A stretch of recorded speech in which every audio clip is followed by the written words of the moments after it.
The morning sun cast long shadows across the crystalline spires of Galactic Academy for Advanced Sciences, its light refracting to the atmospheric dome that protected the station orbiting Kepler 442b. Inside the sprawling complex, students from 47 different species moved through corridors designed to accommodate everything from the towering Vorthak to the microscopic Zelti, who traveled in environmental suits.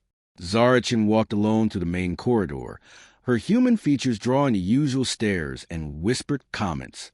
At 19, she stood average height for her species, with dark hair pulled back in a practical ponytail and intelligent brown eyes that had learned to ignore the pointing and snickering that followed her everywhere. Her datapad displayed the same message that had appeared for every human student for the past 3 years. Access denied, species restriction in effect. "Look at the fragile one," hissed Kithra, a serpentine student whose scaled head towered above the crowd. Her forked tongue flicked out in amusement as she addressed her companions. "Trying to access the combat simulation labs again. Don't they understand they're too weak for real training?" A chorus of clicks and chirps arose from the group of insectoid students nearby. Their translator units converted the sounds into mocking laughter. "Humans break so easily," Buzz vexed 9, his compound eyes glittering with malicious humor. "Their bones are hollow, their skin tears like paper. The Academy is protecting them from themselves." Zara's jaw tightened, but she continued walking. She had heard these comments thousands of times since arriving at the Academy. Every attempt to join advanced physics practicals, every application for xenobiology fieldwork, every request to participate in the Interstellar Combat Championships resulted in the same response. Humans were deemed too fragile, too primitive, too dangerous to themselves and others to participate in the Academy's most challenging programs. The irony wasn't lost on her. Humanity had fought wars that lasted decades, survived ice ages and plagues, built civilizations from nothing, and developed technology that eventually led them to the stars. Yet here, surrounded by beings who had inherited their advanced technology from ancient predecessors or received it through peaceful contact, humans were considered the weakest link. Professor Quillneff, a distinguished cetacean whose massive form floated in a specialized mobility tank, approached the growing crowd of students. His deep, resonant voice carried across the corridor through his translation device. "Students, report to Lecture Hall Omega immediately. Today's Xenohistory presentation begins in 10 minutes.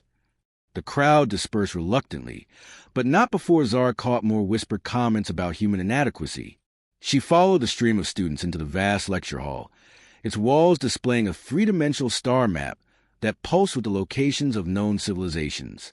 The amphitheater could seat over 1,000 students, and today it was nearly full.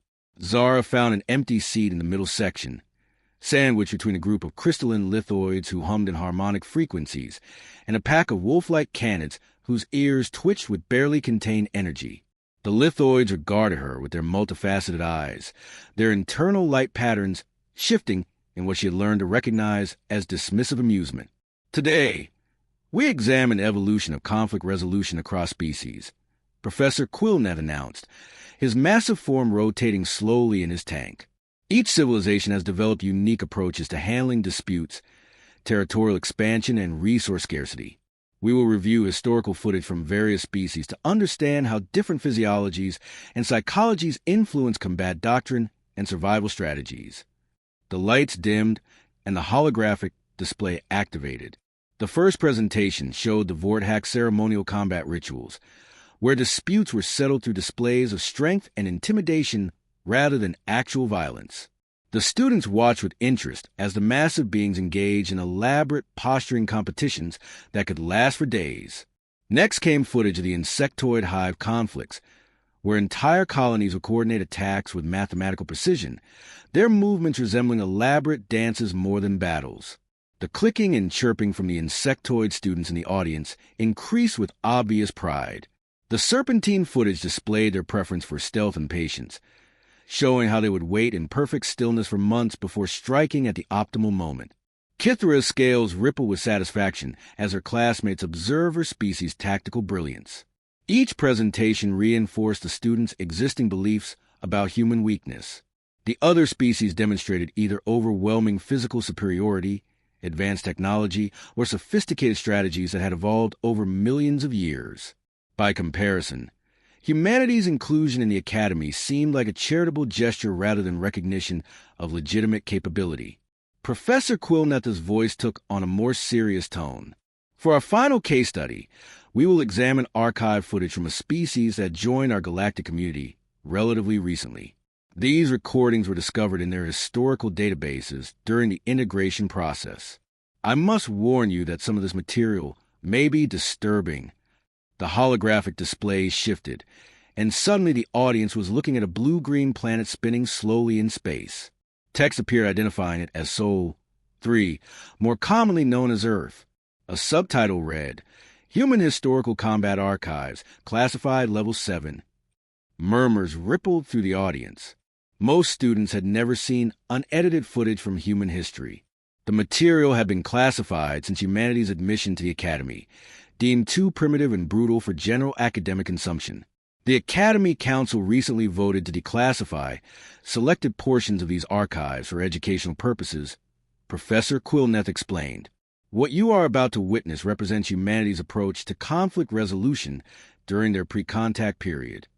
The display flickered, and suddenly the students found themselves looking at grainy footage of human soldiers moving through a destroyed cityscape. The humans looked impossibly small and fragile compared to the beings in the lecture hall, their equipment primitive by galactic standards. Several alien students chuckled at the sight of humans carrying what appeared to be crude projectile weapons. But as the footage continued, the laughter began to fade. The humans on screen moved with a fluid precision that seemed almost supernatural. Despite their apparent physical limitations, they navigated the dangerous terrain with calculated efficiency, their eyes constantly scanning for threats, their movements coordinated without apparent communication. The scene shifted to show a human medic treating wounded soldiers under heavy fire. Instead of retreating to safety, the medic remained exposed, working frantically to save lives while explosions erupted around him. His hands never shook, his focus never wavered, even as debris rained down from the sky. The lecture hall had grown unnaturally quiet. Even the typically restless candidates had stopped fidgeting, their predatory instincts recognizing something profound in what they were witnessing. The footage continued, showing scene after scene of humans displaying capabilities that defied their apparent physical limitations.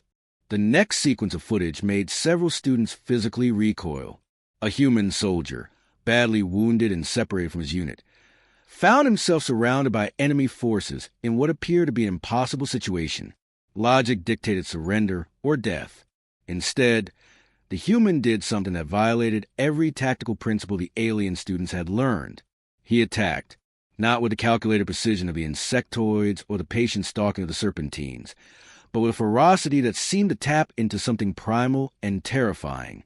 The human fought with broken equipment, improvised weapons, and sheer determination that bordered on madness. When his rifle failed, he used his sidearm. When that ran out of ammunition, he wielded his weapon as a club. When it broke, he used his bare hands. The enemy forces, clearly superior in numbers and firepower, began to retreat, not because they couldn't defeat the human, but because his refusal to accept defeat had become so psychologically disturbing that they lost the will to continue fighting. Kithra's scales had turned a pale shade of gray, the serpentine equivalent of shock. Her species prided itself on patience and calculation, but what they were witnessing defied all logical analysis. "This makes no sense," she whispered to her companion. "He should have died. The tactical situation was hopeless."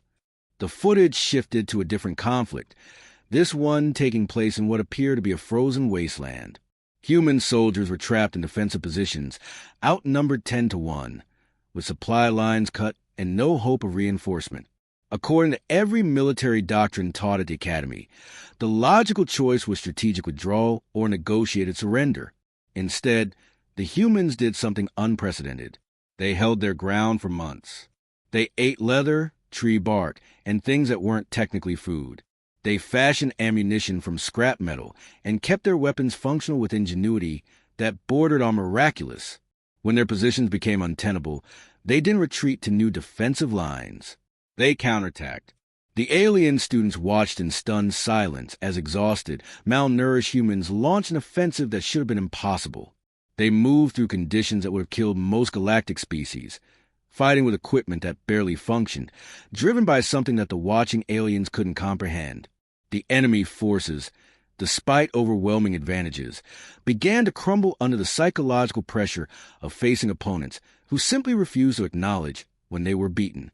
Vex 9's compound eyes had dimmed to their lowest setting, a sign of deep distress among his people. "Professor," he buzzed through his translator, "this footage must be fabricated. No species can maintain combat effectiveness under these conditions. Their physiology should have failed."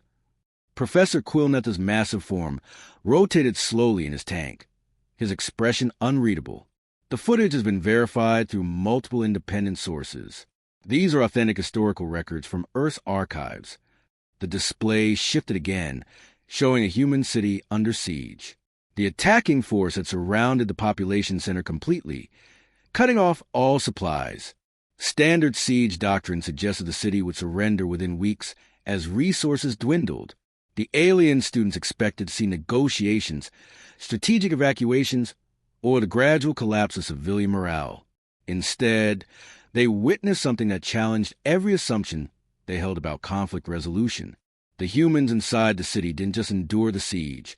They turned it into a weapon. They ate anything that could provide nutrition, burned furniture for warmth, and converted every available material into defensive tools.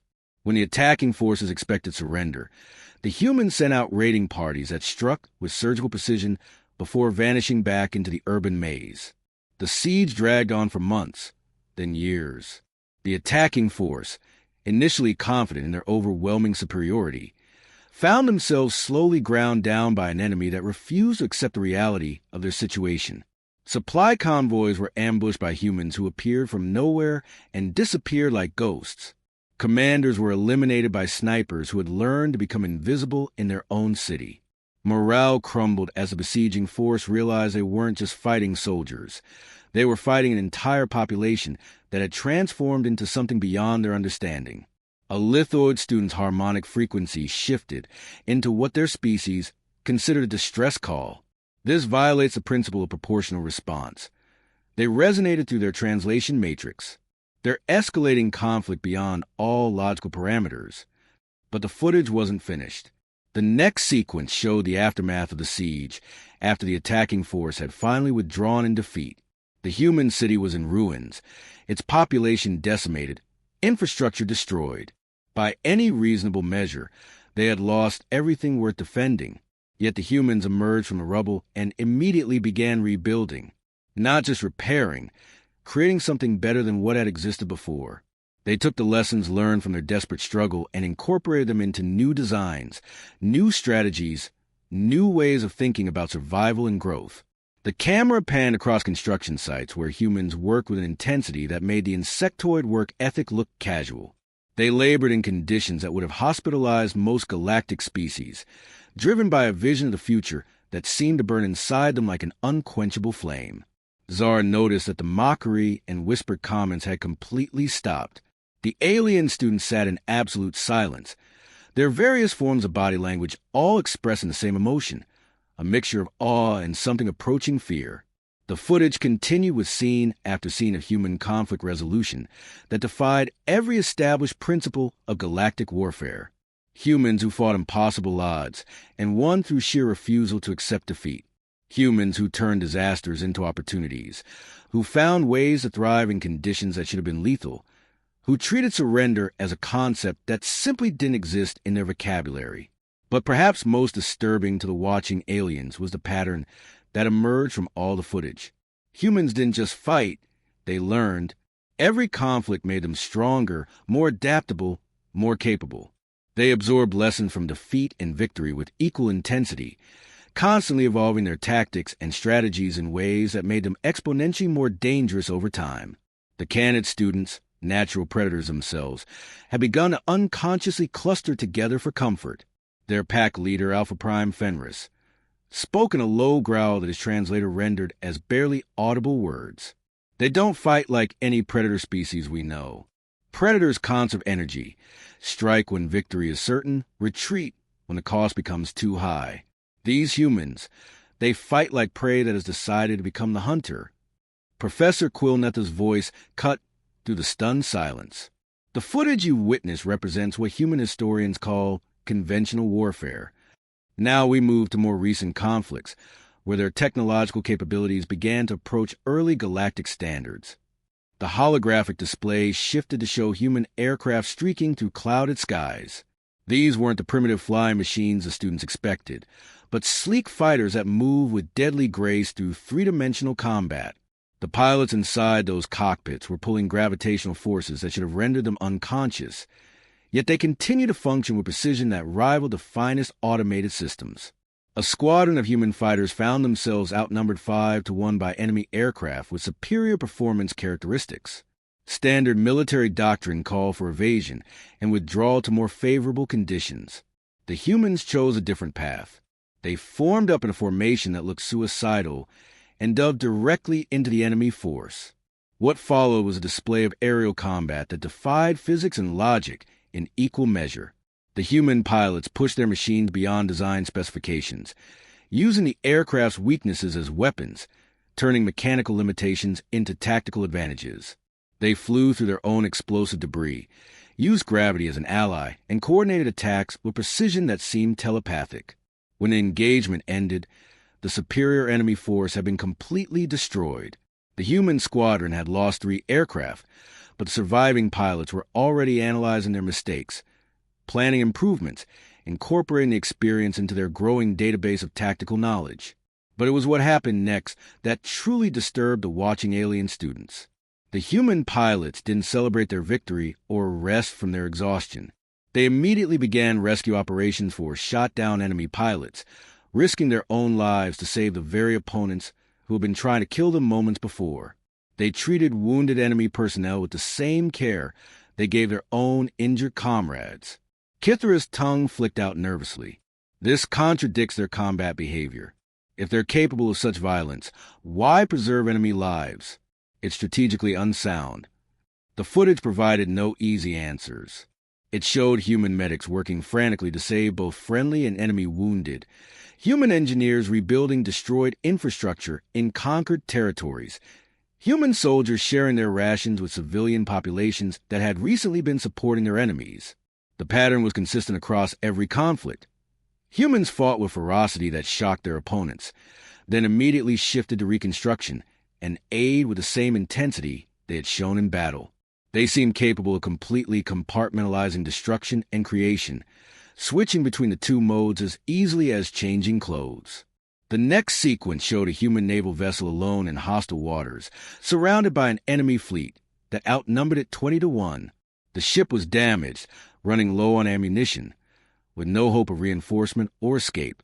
Every tactical analysis indicated certain destruction within hours. The human captain made a decision that violated every principle of naval warfare the alien students had studied. Instead of attempting to break through the enemy lines or fight a defensive action, he ordered his ship to attack the enemy flagship directly, not with ranged weapons from a safe distance, but with a ramming attack that would certainly destroy his own vessel in the process. The alien students watched in horrified fascination as the human ship accelerated toward the enemy flagship, its crew working with mechanical precision despite knowing they were flying towards certain death. The enemy fleet, initially confident in their overwhelming advantage, began to show signs of confusion and fear. The psychological impact of facing opponents who treated their own lives as expendable weapons began to erode their cohesion. At the last moment, when collision seemed inevitable, the human captain revealed his true strategy. The ramming attack had been a feint, designed to force the enemy fleet into a specific formation. Human submarines, previously undetected, launched a coordinated attack that destroyed half the enemy force in seconds. The surface ship, having completed its role as bait, escaped in confusion.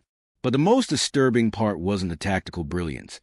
It was the realization that the human crew had been genuinely prepared to sacrifice themselves if the deception had failed. They had approached certain death with the same professional calm they might have shown while performing routine maintenance. Vex 9's translator emitted a series of distress clicks. Professor, this footage suggests that humans view their own lives as tactical resources to be expended when necessary. This level of self-sacrifice is unprecedented in galactic military history. The display shifted to ground combat footage from humanity's most recent conflicts. The technology was approaching early galactic standards, but what struck the alien students wasn't the equipment. It was how the humans used it. They modified weapons in ways that defied manufacturer specifications, created ammunition from materials that shouldn't have been effective, and developed tactics that turned defensive positions into offensive weapons. A unit of human soldiers found themselves trapped in a valley with no escape routes, facing an enemy force with superior numbers and equipment. The logical response was surrender or a fighting withdrawal that would minimize casualties. Instead, the humans began to modify the terrain itself. They used explosives not just as weapons, but as engineering tools, reshaping the landscape to create advantages that hadn't existed before. They turned the valley that had been their prison into a killing ground for their enemies, using the natural features as multipliers for their limited firepower. The enemy force, initially confident in their tactical superiority, found themselves fighting an opponent that seemed to violate the basic laws of physics. Humans appeared and disappeared like ghosts, struck from impossible angles, and used the environment itself as a weapon. When the battle ended, the superior force had been completely destroyed, while the trapped humans had suffered minimal casualties. The footage showed the aftermath. Human engineers examining every aspect of the battlefield, documenting what had worked and what hadn't, already planning improvements for future engagements. They treated each battle as a learning laboratory, constantly refining their understanding of warfare in ways that made them exponentially more dangerous over time. Alpha Prime Fenris spoke again, his voice carrying undertones that his translator couldn't quite capture. They don't just adapt to their environment. They remake it to suit their needs. This is an evolution. It's something else entirely. The final sequence of conventional warfare footage showed a human city under attack by weapons that should have been completely devastating. The attackers expected rapid surrender once the population realized the futility of resistance. Instead, the humans did something that redefined the concept of urban warfare. They turned their city into a living weapon. Every building became a fortress, every street a kill zone, every civilian a potential combatant. The attacking force found themselves fighting not just soldiers, but an entire urban environment that had been transformed into an instrument of war. Children too young to carry weapons served as scouts and messengers, moving through spaces too small for adults. Elderly civilians who couldn't fight directly became intelligence gatherers and strategic planners. The city's infrastructure was rewired to create traps and ambushes that struck without warning. The psychological impact on the attacking force was devastating. They weren't just fighting an army. They were fighting a place that had become hostile to their very existence. Buildings seemed to attack them. Streets led them into carefully prepared kill zones, and the population they had expected to cower in fear had transformed into something that defied all their assumptions about civilian behavior. Professor Quilnetha's massive form rotated slowly in his tank, his expression grave. What you have witnessed represents humanity's conventional military capabilities during their pre-contact period. However, their most disturbing characteristic is not their capacity for violence, but their response to existential threats. The following footage is classified at the highest levels and has never been shown outside the Academy Council chambers. The holographic display flickered, and suddenly the students found themselves looking at documentation from humanity's darkest period. The timestamp indicated these events occurred during what human historians call their nuclear age, a time when their species had developed weapons capable of destroying their entire civilization. The first sequence showed human cities being evacuated in preparation for an attack with weapons of mass destruction. The alien students expected to see panic, chaos, and the breakdown of social order that typically accompanied existential threats. Instead, they witnessed something that challenged every assumption about species behavior under extreme stress. The humans moved with mechanical precision. Children were evacuated first, followed by essential personnel, then civilians in order of strategic importance. There was no pushing, no fighting for position, no abandonment of the weak. Families separated without drama, understanding that survival required sacrifice. The evacuation proceeded with an efficiency that would have impressed the most disciplined military units in the galaxy. But what truly disturbed the watching aliens was a human response when the evacuation couldn't be completed in time. Those who remained behind didn't despair or surrender. They organized. They prepared. They turned their impending doom into one final tactical advantage. The footage showed human civilians, knowing they had hours to live, working feverishly to document everything they had learned. They recorded technical specifications, military strategies, cultural knowledge, and scientific discoveries with a desperate intensity. Their final acts weren't prayers or farewells, but contributions to the survival of their species.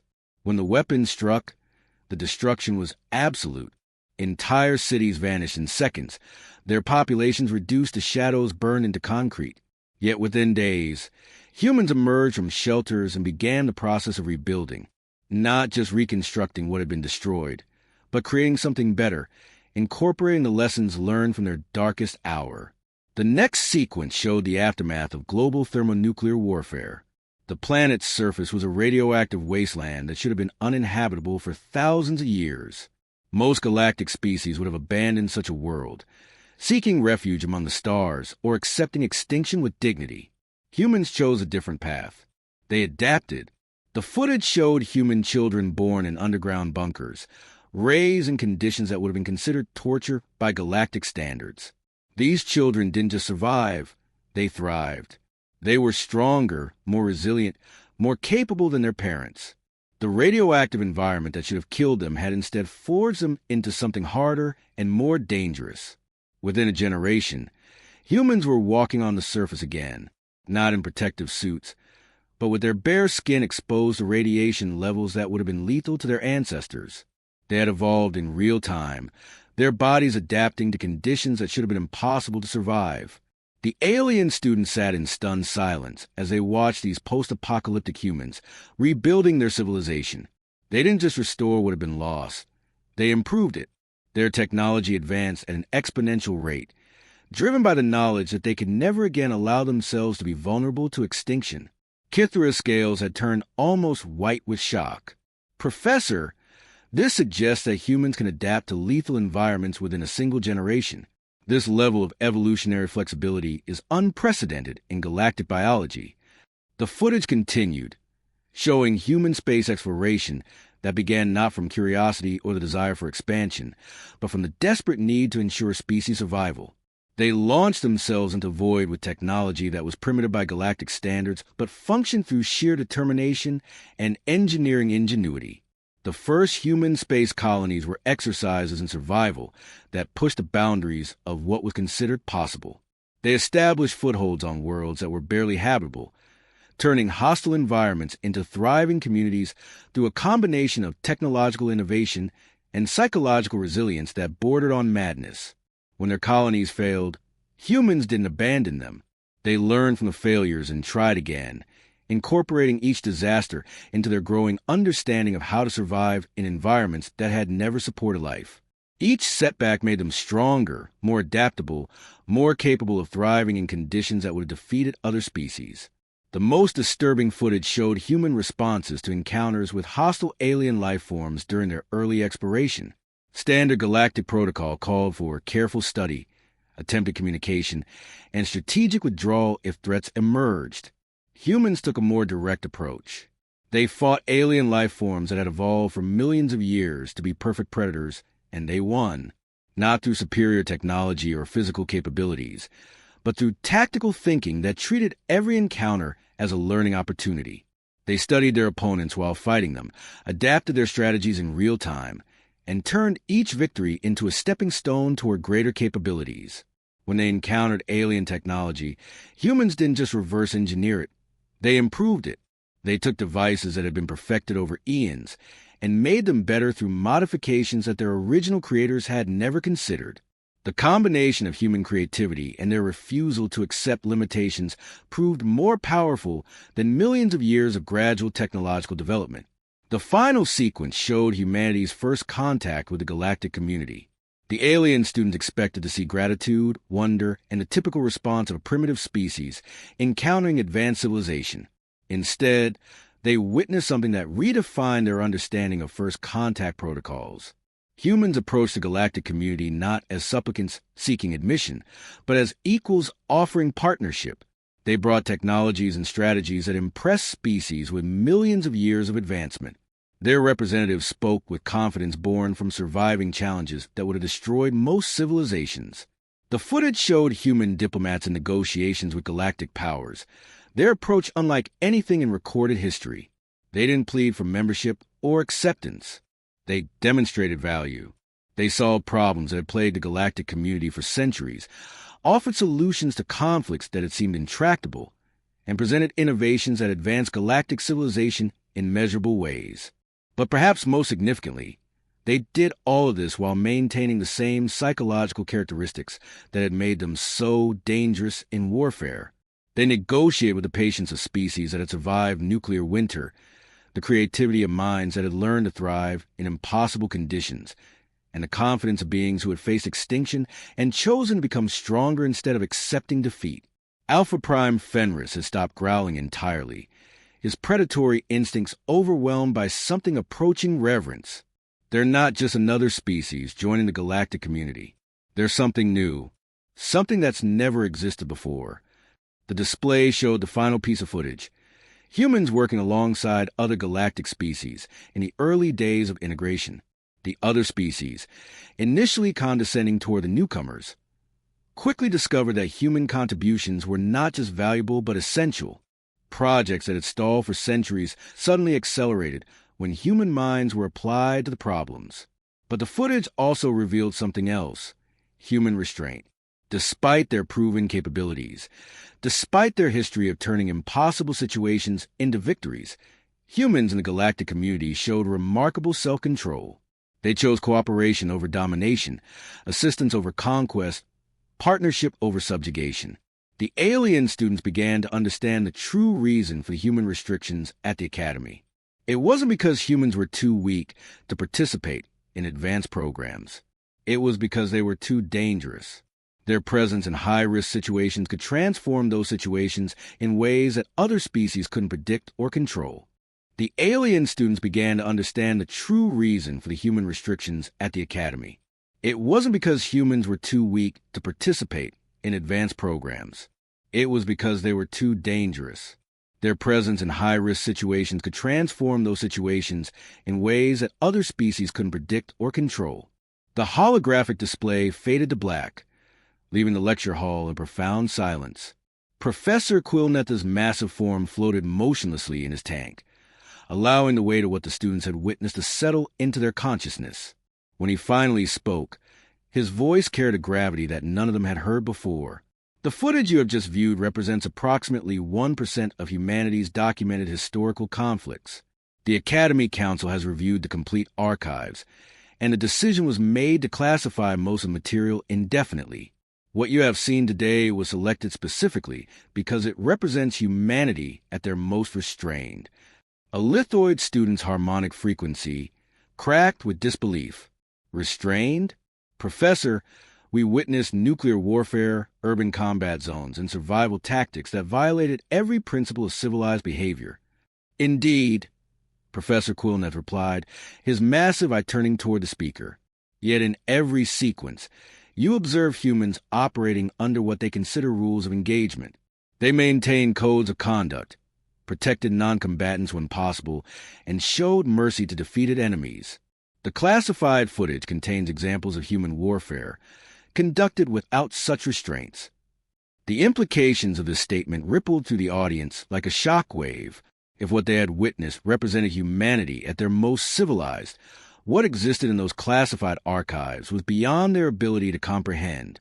Zara Chun sat perfectly still in her seat, acutely aware that every alien student in the hall was now looking at her with expressions ranging from awe to barely controlled fear. The casual mockery and dismissive comments she had endured for 3 years had evaporated, replaced by a tension so thick it seemed to press against her skin. Vex 9's compound eyes had dimmed to their lowest setting, a sign of extreme distress among his people. Professor, this explains the restrictions placed on human students, but it raises another question. If humans are capable of such intensity, how do we coexist with them safely? An excellent question, Professor Quillneth acknowledged. The answer lies in understanding what drives human behavior. Unlike most galactic species, humans do not fight for territory, resources, or dominance. They fight for survival, for principles, and for each other. When those motivations are not triggered, humans are remarkably peaceful and cooperative. The professor activated a different display, showing recent footage from the Academy itself. The students watched humans working alongside alien classmates in research laboratories, sharing meals in the cafeteria, participating in cultural exchange programs. The humans in these recordings looked nothing like the warriors they had witnessed in the historical footage. They seemed genuinely gentle, curious, and eager to learn from their alien companions. The restrictions placed on human students serve multiple purposes. Professor Quillneth continued. They protect other species from accidentally triggering human defensive responses. They prevent humans from inadvertently developing weapons or tactics that could destabilize galactic peace. And they allow both sides to gradually adapt to coexistence. Kithra's voice carried a tremor that her translator couldn't quite mask. But surely their government, their military leaders, understand the implications of their capabilities. Why haven't they used their advantages to dominate the galactic community? Because, Professor Quillneth replied, humans learn something from their darkest period that most species never have the opportunity to discover. They learn that ultimate victory is meaningless if there's nothing left worth protecting. Their restraint is not weakness.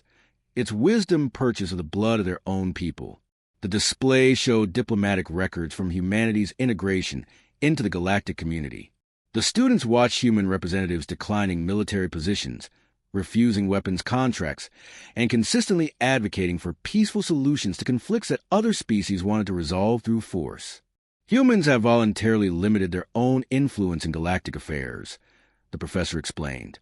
They serve as advisors and consultants, but they have never sought positions of direct authority over other species.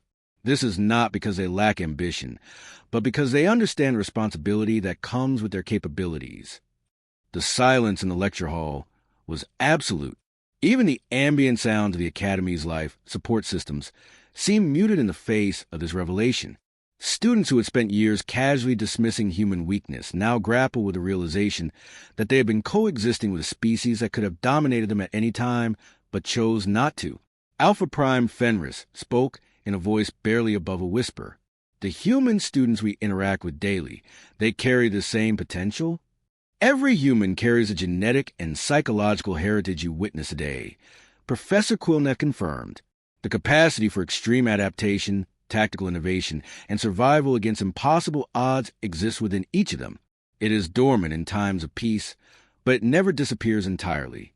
Zara felt the weight of hundreds of alien eyes upon her, and for the first time since arriving at the Academy, she understood the true nature of the divide between her species and her classmates. It wasn't about physical strength or technological advancement. It was about fundamentally different approaches to existence itself. The Academy's restrictions serve another purpose, Professor Quillneth continued.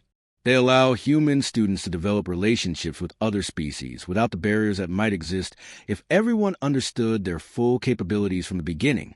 You have worked alongside humans, learned from them, and formed friendships with them.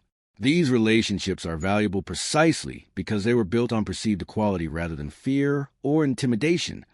The professor paused, allowing his words to resonate through the hall. The question now facing all of you is how this knowledge will change those relationships. Will you retreat into fear and suspicion, or will you choose to see this revelation as an opportunity for deeper understanding? The cetacean student, her massive form undulating in her mobility tank, posed a question that seemed to speak for the entire assembly. How do we reconcile the gentle humans we know with the warriors we have witnessed? The contradiction seems impossible to resolve. There is no contradiction, Professor Quillneth replied. Humans are capable of both extremes because they understand that true strength lies in choosing when to apply force and when to show restraint. The same psychological mechanisms that make them devastating in warfare also make them intensely protective of those they care about. Your human classmates would fight with the same ferocity you witnessed today if any of you were threatened. This statement sent another wave of shock through the audience. The realization that the humans they had mocked and dismissed would actually fight to protect them was perhaps more disturbing than anything they had seen in the historical footage. Zara stood up slowly, feeling the need to address her classmates directly. Her voice carried clearly across the silent hall. For 3 years, I've listened to jokes about human fragility, comments about our weakness, assumptions about our limitations. I never responded because I hoped you would judge us by our actions rather than your preconceptions. She paused, looking around the amphitheater at faces that showed mixtures of shame, fear, and dawning respect. What you saw today is part of our history, but it's not who we choose to be. We came to the academy to learn from you, to grow beyond our violent past, to become something better than what we were. Your acceptance and friendship have been more valuable to us than any military victory could ever be. The sincerity in her voice seemed to break through the tension that had gripped the hall. Several students shifted uncomfortably, clearly recognizing their own behavior in her words. The restrictions placed on us aren't punishment, Zara continued. They're a gift. They allow us to explore who we can become when we're not fighting for survival. Every day at this academy, we learn from species that chose cooperation over conflict, wisdom over aggression, growth over dominance. You're teaching us to be better than our history suggests we can be. Professor Quilnetha's voice carried approval as he addressed the assembly. This is perhaps the most important lesson you can learn from today's presentation. Species are not defined by their capabilities, but by their choices. Humans chose to join the galactic community, not as conquerors, but as students. They chose to accept restrictions on their activities, not from weakness, but from wisdom. They chose to reveal their past not to intimidate, but to ensure understanding. The display reactivated, showing current footage from across the galaxy where humans worked alongside other species on projects ranging from terraforming to theoretical physics research. The humans in these recordings bore no resemblance to the warriors from the historical footage. Yet the students now understood that the same individuals could transform if circumstances required it. The Academy Council will be reviewing the restriction protocols in light of this educational initiative, Professor Quilneth announced. Your response to this knowledge will influence whether those restrictions are maintained, modified, or gradually eliminated. The choice, quite literally, is yours. As the lights came up and the session officially ended, the usual rush to exit the hall was noticeably absent. Students lingered, processing what they had learned, many glancing toward the human students with expressions of newfound respect and, in some cases, barely concealed nervousness. Kithra approached Zara hesitantly, her scales displaying patterns of uncertainty and remorse. I owe you an apology, she said quietly. We all do. We judged your species based on ignorance and arrogance. No apology necessary, Zara replied with a gentle smile. How could you have known? We chose not to share this part of our history precisely because we wanted you to see who we're becoming, not who we used to be. As the students gradually filed out of the lecture hall, conversations buzzed with new understanding and uncomfortable realizations.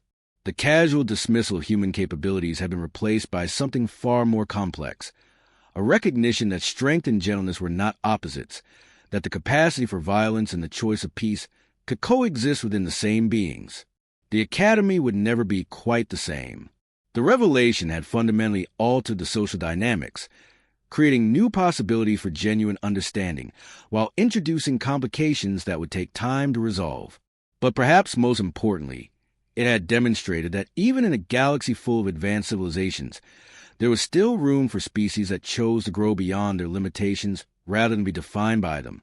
In the days that followed, the restrictions on human students would indeed be reviewed, modified, and in many cases eliminated. But the greater change would be in how all species of the Academy understood the delicate balance between capability and choice, between power and responsibility, between what beings could do and what they chose to do instead. #alien students mocked the human ban. Then the footage made them go silent.